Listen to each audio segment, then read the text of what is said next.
Welcome on board, guys, for today's webinar topic, which is future of telecommunication. We all are part of this industry. We all use mobile like frantically, right?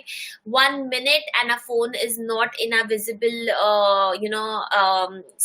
visibility, and I think we go crazy. In fact, I think that's really, really scary enough as well because so damn dependent we have become on a mobile. We really don't know how to function without a phone, and that is sad, but of course that is the part because technology brings a lot of advantages along with it. Telecommunication has seen a huge rise from normal paging to then SMSs and phone calls, which were charged almost 100 rupees per minute, and now being free and fast, and SMSs being replaced by WhatsApps and stuff, and we are part of all this progress. And hence, the future of telecommunication is more to change because we are yet to see the most glorious part of it coming in this year itself or next year. So let me unfold things one by one for you. So now coming to telecommunication, guys. So let's talk about basics. I'm just not going to talk about the technicalities about telecommunication because we all know, even if you are an electronic engineer or you're not, you can pick up those things. But my agenda is to give you the right career path and the progressive career path in this area. So communication through distance, very simple definition. I'm sitting here, you're sitting there, I want to communicate to you, and there is a form of communication which is part of telecommunication. And this happens three types of telecommunications, right? Voice, video, and data. Voice, of course, we all know, a call from one another. That's what we use. Video chats, video conferences, we are thriving on it. This lockdown period has actually made video telecommunication the most important tool for all companies, all businesses, and all social people to actually communicate with each other. Just imagine that if we didn't have video telecommunication, how difficult it would be for us to exist. And data communication, which we all see in patterns of our chats and of our SMSs. So these are the typical three types of telecommunication. Very basic. I always start with the basic because I want to build fundamental brick by brick. And that's what this industry and this role is in this area at this point of time. Now, the telecom industry in India. Why I'm bringing it here? Because we are the second largest telecom market, guys. As we all know, as our population is huge, there's some benefit which some industry gets it, and this is telecom.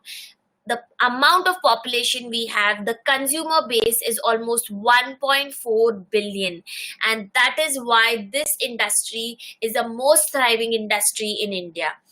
We have the third highest number of internet users. We all know now internet is there even in the rural part of India, and that's where the changes and that's where the difference is being made in the rural root level of India as well. Even a farmer can see things there, even a farmer can sell things by using internet, and we have yet not seen the fullest of this internet users, and they're learning bit by bit, and the moment they are proficient enough, things will go a very different way. Teledensity 92.84%, really dense in this case.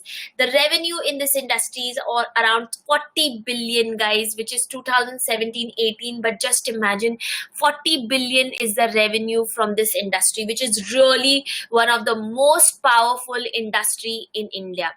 Wireless segment dominates, and yes, we have now moved from wire to wireless. MTNL has now been the past, and we all see Airtel, Jio, Vodafone, and all of these surviving and being the big giants. Of course, talking about Jio, it is giving real tough fight to other telecom operators, but that is something which we'll talk and debate on some other platform. But the telecom industry is one of the most progressive and the very important and big industry. However, to cut the sentiments little low, this industry has currently hit a little of its bottom as well. I'm not talking about the quarantine or the lockdown period, but because the infrastructure required in this industry, the kind of investment required in this industry is quite huge, and hence there are a lot of what do you say hindrances which impacts this industry, and hence their profit margins, or the telecom operators are facing a lot of dilemmas in this platform. But they are yet to be there, and they are yet to see their fullest, because there is something which is around the corner which is going to change the entire telecom industry once again, and that is where our riding and our risers need to be aware of. So the upcoming revolution in telecom is 5G. We have all heard about it. In fact, a lot of us have still not moved to 4G. I will be very honest, and you would find me really, really, laid back, or dumb, or whatever. But I would make a disclosure here that I am a person who's still existing on a 3G network, because I have not taken any efforts to go to a gallery and get myself a 4G SIM card. But that is what I've done. But there is 5G which is just around the corner. The actual date which 5G was going to come in picture was 2020, which was this year, but I'm not very sure how things will move this year. But this is what the rolling plans across the world looks like. So 5G in Asia, US, UK, this was the year wherein they were going to roll out 5G into the industry. So basically, guys, India telecom is just too huge. The mobile telecom is 14 trillion market, which is very, very huge. By 2025, it is said that 700 million internet users with 4.7 billion global users. I mean, there is no end to it. There is immense amount of opportunity, and with 5G it is going to be an entire transformation. So again, there is going to be a huge surge of people who they would require new talent, which would be required in this industry again. So telecom industry is right now at a little bottom, or hit little rough waters. But with this new infrastructure, with this new requirement and this new technology, they are going to require the right talented people. So if you have it in you, if you build yourself capable for it, you are going to be the best employee they can have for themselves. And that's why I want to bring you that as an awareness that 5G is here, and it's going to be really, really fast. So basically, 5G is a fifth generation of mobile networks: 2G, 3G, 4G, and 5G. It's right in front of you guys. So that is how we are building upon it. 5G will enable instantaneous connectivity to billions of devices. So basically, 5G is now going to be more powerful, because there is going to be a lot of devices which are going to be IoT devices. Internet of Things comes into this picture. I have already given you an awareness and a reflection over what IoT is in my embedded systems topic and career path. So if all who have missed that part, you can go and get yourself aware of what IoT is. So IoT will be the most powerful thing with 5G.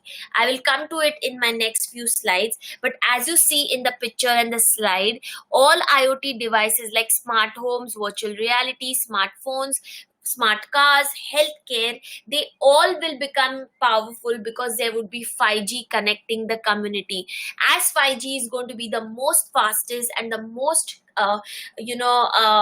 latent, in this case it is going to make this all this thing into reality. So this is the beauty of 5G, and why 5G is going to be the most thriving area.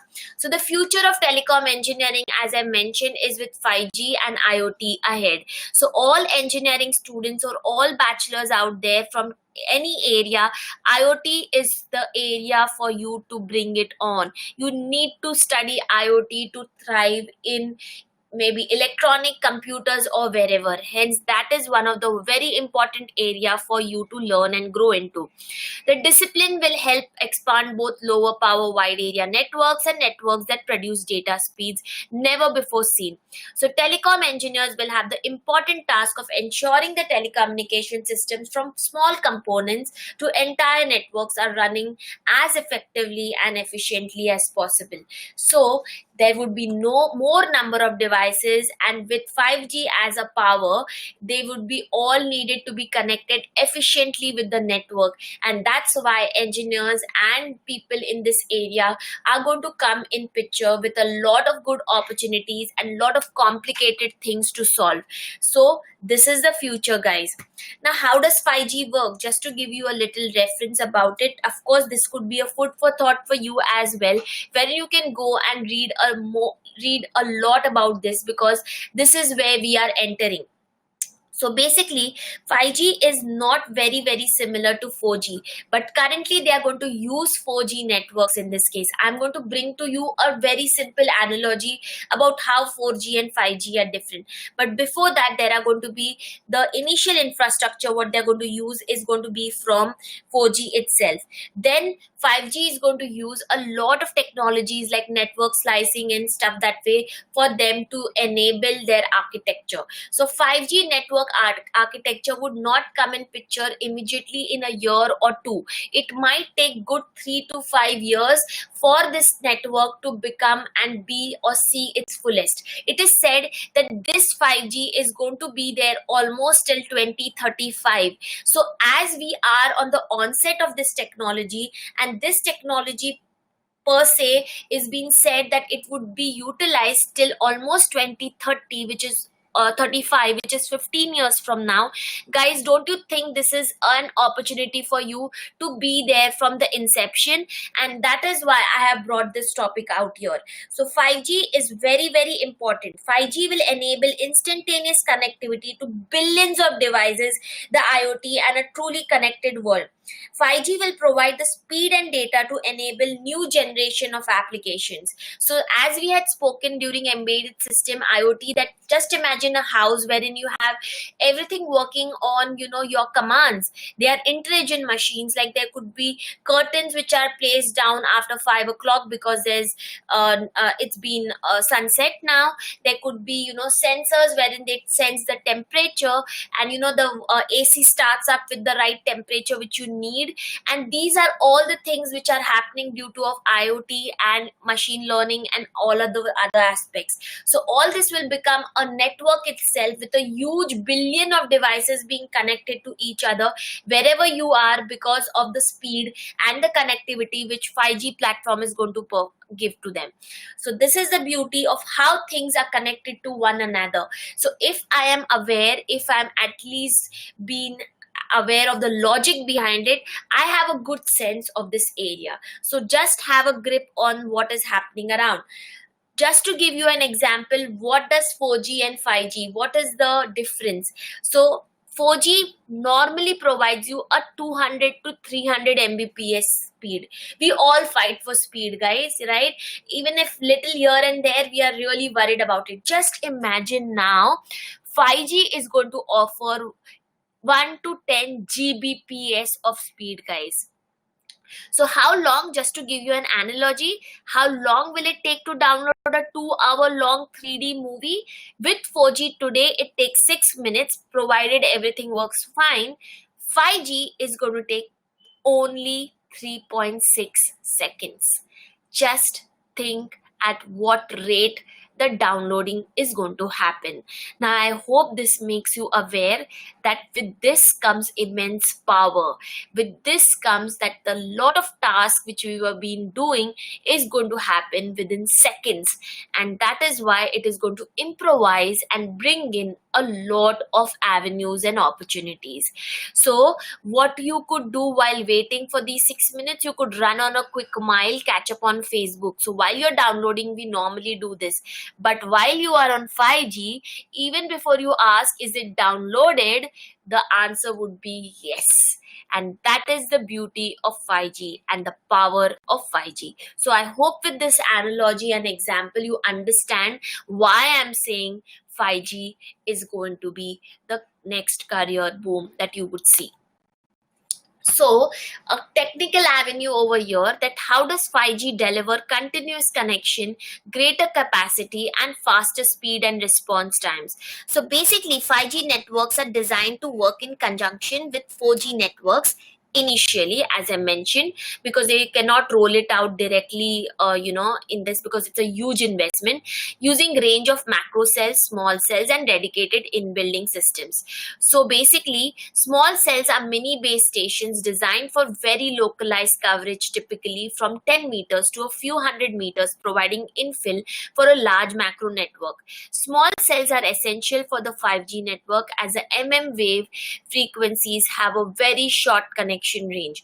Very technical, I'll make it easy for you. So basically, for an example, if for 4G we require 10 antennas, okay, around the city or around the area for all the people in that area to get that network, 5G is going to require more of those mini base stations, and hence they would require smaller network or smaller base stations installed more in those areas. So basically, if 10 were required, 10 plus mini base stations is what 5G is going to require, because the distance by which the speed that you want by 5G is only possible if there are more base stations which can provide these networks and this bandwidth. So that is why this is the huge work which is 5G telecom operators are seeing, that there are going to be a lot of actual groundwork which is required to get 5G delivered. So a lot of engineers required to understand the map, the area, placing the right places, and blah blah blah blah blah. So there is a huge avenue and work which is coming around in this area. So as I spoke about IoT, that IoT is going to see its beauty and its fullest because 5G is going to empower with it. We already spoke during embedded that IoT, it's already happening everywhere. Drone works on IoT. Robotic assisted surgery, healthcare is seeing IoT. Robots for manufacturing, they are actually working on assembly lines, placing one object to second. They are actually robots. So I spoke in robotics as well, right? There are people who is helping robots which are helping to label things and stuff, and all this is possible because there would be communication between the human and the robots with a network, and that would be 5G. Shopping online, we've all seen a CSR doing things, a a representative actually taking your order, pacing it, making a log and stuff, and then scheduling the delivery. There could be someone with this network doing it faster. Industrial automation, home automation, self-driving cars, and all these areas have already seen the light of the day. So these things are possible because we require more speed and connectivity and bandwidth and better consistency of that network, and 5G is going to resolve that. So in numbers, if I have to talk and give you an idea that how much is this industry looking further at, so 5G and IoT in numbers and percentage, 36% of organizations already think about 5G for IoT, which they see as an incremental upgrade. 57% of respondents from end user organization believe that their organization's main intention is to use 5G to drive Internet of Things communication. So a lot of products, new products are going to be formed. So if you're someone who want to make a good IoT device or want to be a good product maker, this is going to see a lot of innovations and invention, and 3.5 trillion additional value chain because of 5G is going to be created. So it is going to make the telecom industry more and more powerful. Now I spoke about 5G, which is the area to go for telecommunication, guys. But now I have another interesting thing which I feel is going to be a very disruptive thing.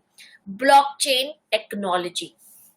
Guys, blockchain technology is known to be said that it is going to be an internet 3.0. It is going to be that powerful.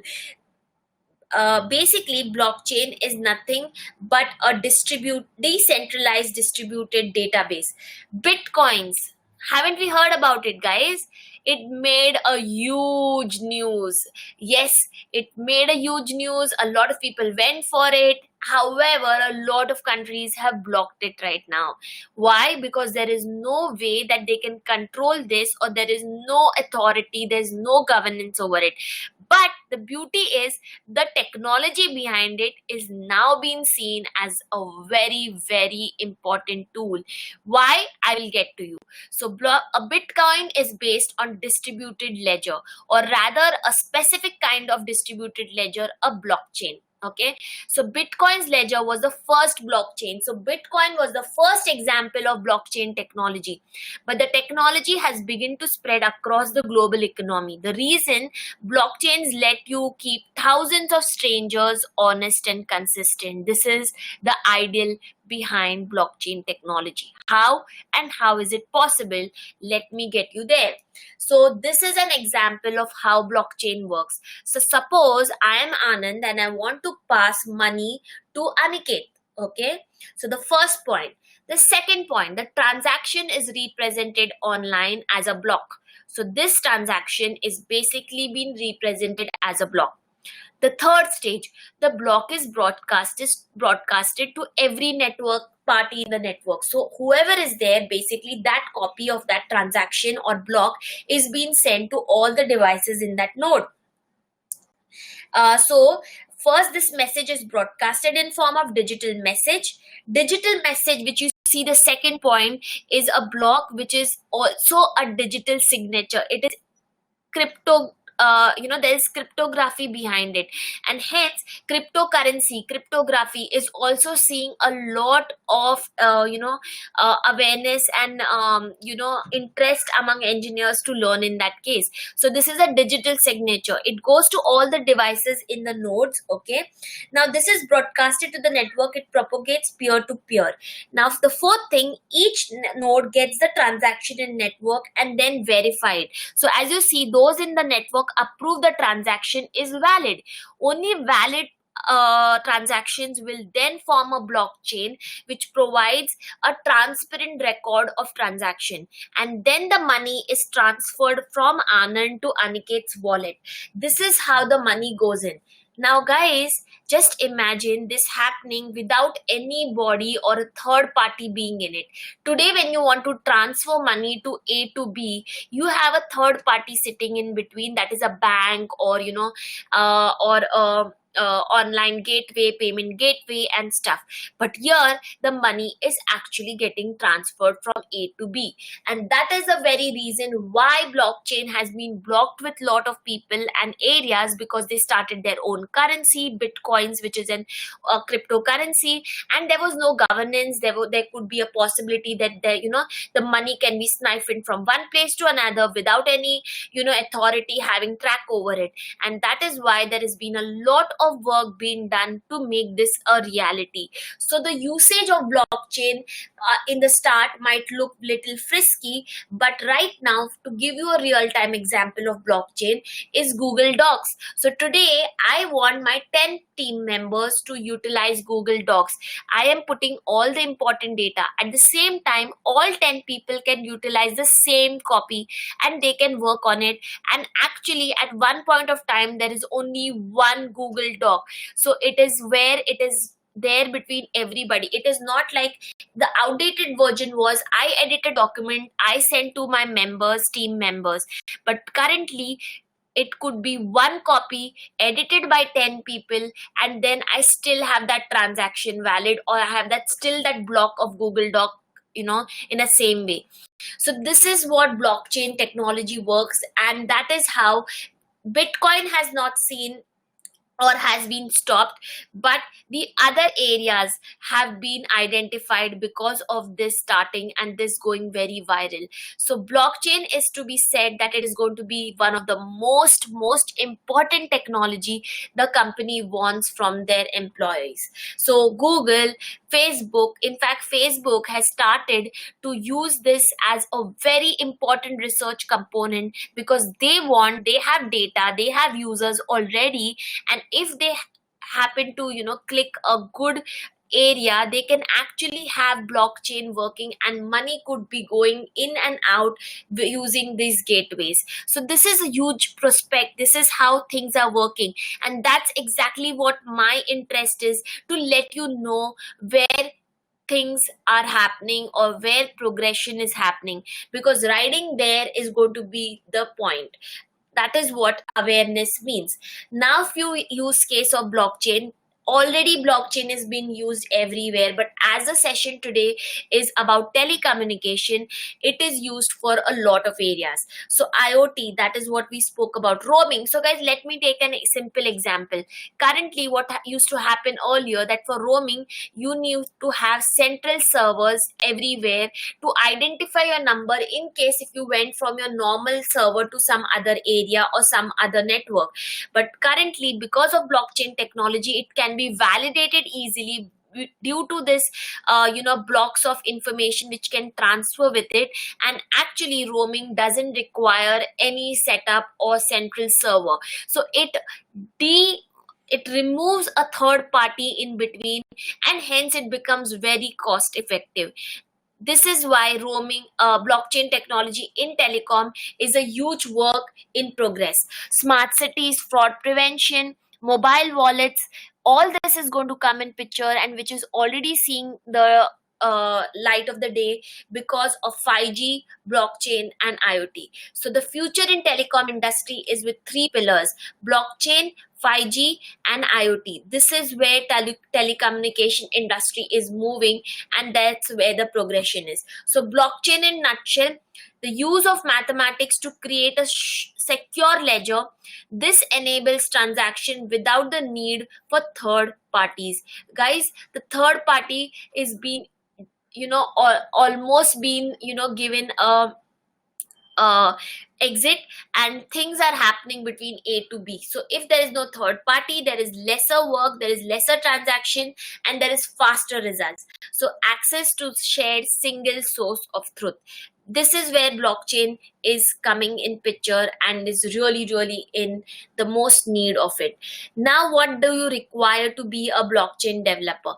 A degree in computer science or any engineering. So it could be any damn engineering or technology.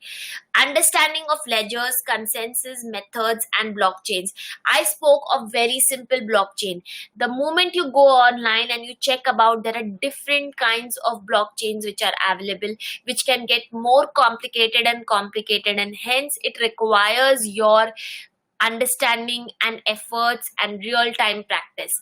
Experience of performance management. A lot of them want 2 years of experience as software developer.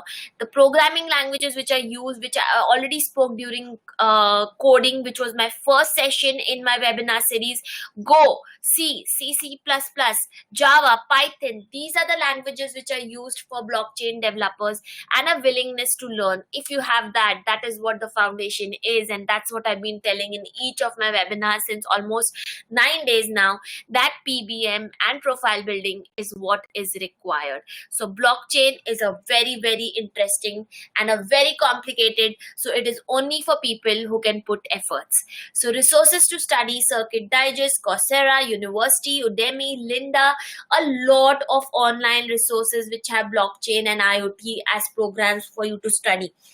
The most common platforms for blockchain is Hyperledger and Ethereum. So there are good tutorials and courses for these two platforms as well. But of course, we don't know where to start, or we are too lousy, and that is why we miss the boat. The best way also to go is to study masters. You can go for a master's in computer science, electrical engineering, or master's in telecommunication and learn this latest thing. Unfortunately, not a lot of options for universities available in India, but surely a lot out there in other countries, which we can help you in for. Each semester matters, and that's what my mantra is. If you're in your second year, third year, stand up, look for what you want to start. See, there are 10 things. You can't do 10 things each semester, so you have to break down, you have to make a roadmap, you have to have a vision board. And that's where we bring in profile building mentoring to create that vision and create that vision board for you, so that you are a strong profile who can place their demands in the market. So either you rise up or risk it all, guys. As I always say that I want you to be a riser. So PBM is an intensive and customized mentoring program designed to provide you with the skills and advantages you need to find a good job or university admission after your bachelor's. So that's where PBM comes in picture. It's for everybody. It offers exposure to skills. It offers roadmap of time. 3 months roadmap is what we set. So with skills, I have been 9 days, I've been speaking to you almost about, so many code platforms, so many coding languages. What do? I get confused. But if you have someone to mentor you how to pick the bits, you will make a good roadmap ahead. Picking technical learnings, that's what we help you for. Choosing your right course so that you get the right certificate which is valid everywhere and just not from some lame academy. Industry trends, internships, we want you to help you to find internships in the market so that you meet the stakeholders, you understand how it goes by, and you understand where the industry is moving. Entrepreneurship clubs, and at the end, resume building. This is what we offer for PBM. It is for everybody. Basically, it is not for lousy people. It is for only people who want to stand tall and see far. They should be able to have this vision that they really, really want to be the most powerful when they send for an employer. And they should be able to get those calls and actually get the best role available in the market. So it's for all engineering disciplines. It is also for people from different bachelors. It is also for people who want to switch fields. So PBM is for everybody, even working professionals. The outcomes which we have seen year on year, because I've been doing this for almost 10 years now, it's power pack skills, identification to what after bachelor's. You would be the one who would decide what you want to do, and not a herd mentality which will decide what you should do. Almost 80% of the students follow what is common and what everybody is doing around them. They do that because they have not experimented or exposed themselves to any damn avenues, and hence it is always better to do what is there in front of them, who's tested it and who's experimented it. But that is the worst thing to do, because you don't know whether you would like to do the same thing or not. So you better test it and make your mistakes before, rather than jumping into something later and cribbing and sulking your entire life.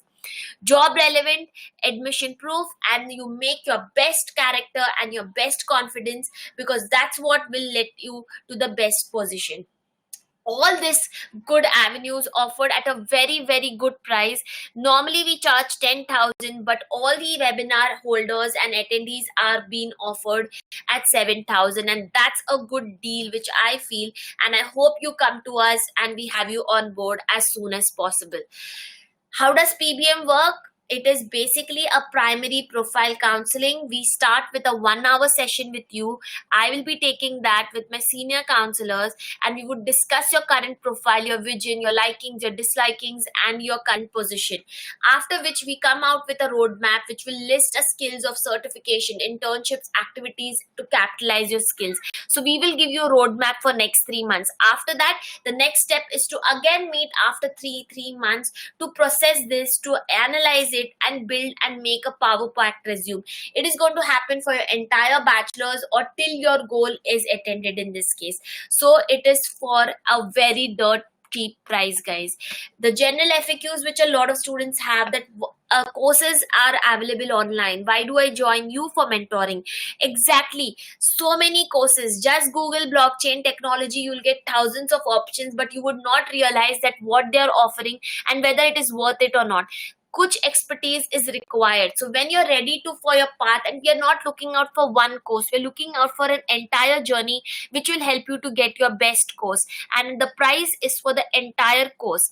This is delivered through technology. So wherever you are, Kashmir, India, even UK, there are a lot of people who join us from across the globe, and technology is going to play the major resource. Video chats, emails, phone calls, that's what we use to offer you PBM in this case. So I hope you realize that. And as I mentioned, there are very good masters in telecommunication or blockchain, or there are good technologies and masters available across India, outside India. So UK, US, Ireland, Germany, if you are looking out to study there after your bachelor's, we can be of support because we have the complete expert matter, and we do coaching, counseling and visas for all these countries. Thank you guys for attending this session, and we have a certificate of participation for this webinar for each one of you, and we hope this is going to be very enriching and experience for you. I hope the time that you invested with me was useful, that 5G, IoT and blockchain technology are the new avenues and new career ahead in this case. Please shower some love to us, and please tag us at Education Street once you receive this certificate, because that helps us to be motivated and carry on this work. This is my email ID, ankita@educationstreet.in. This is our website. There is certain technical glitch right now on our website, but we are working upon it, and my team is having that sorted out. So please hold on that. But you can write to us. You can go on our social media handle, which is at Education Street, and we have 3 offices in Mumbai, Mulund, Vashi, and Vileparle. So these are the 3 places wherein we have actual face-on-face conversation as well. So if you're from Mumbai, we would love to see you online or face-to-face as well for your counseling. So I hope so, and I hope so this session was useful. Please leave your feedback for me, and I would appreciate your love by following us on our social media. And we have all our previous webinars, which are almost 8 or 9 as of now, which we have already been posted completely on our YouTube channel. So please subscribe us on those as well and join us there.